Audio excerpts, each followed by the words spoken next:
Hello friends, কেমন আছো? আশা করি খুব ভালো আছো। আর আমিও খুব ভালো আছি। আটা মাখাটা দেখে, তারপরে এই চিকেনের কিমাগুলো দেখে ভাবছো তো কী করছি? কিচ্ছু না, মোমো তৈরি করছি। এই বৃষ্টির ওয়েদারে তোমাদের দাদাভাইয়ের যে এক এক দিন এক এক রকম খেতে ইচ্ছে করছে, বললো একটু মোমো বানাও, খেতে ইচ্ছা করছে, তাই লেগে পড়লাম।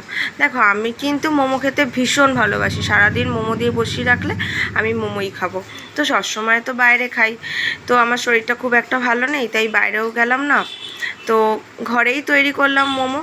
আমার কিন্তু শেপটা একদমই দোকানের মতন হয়নি, আমি যেরকম পেরেছি সেরকমই শেপ দিয়েছি, কিন্তু খেতে কিন্তু সত্যি খুব ভালো হয়েছে।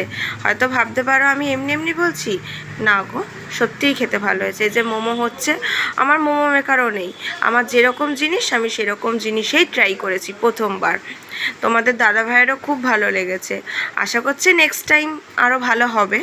তো তোমাদের কার কার মোমো খেতে পছন্দ আমাকে একটুখানি কমেন্ট বক্সে জানিয়ে দিও।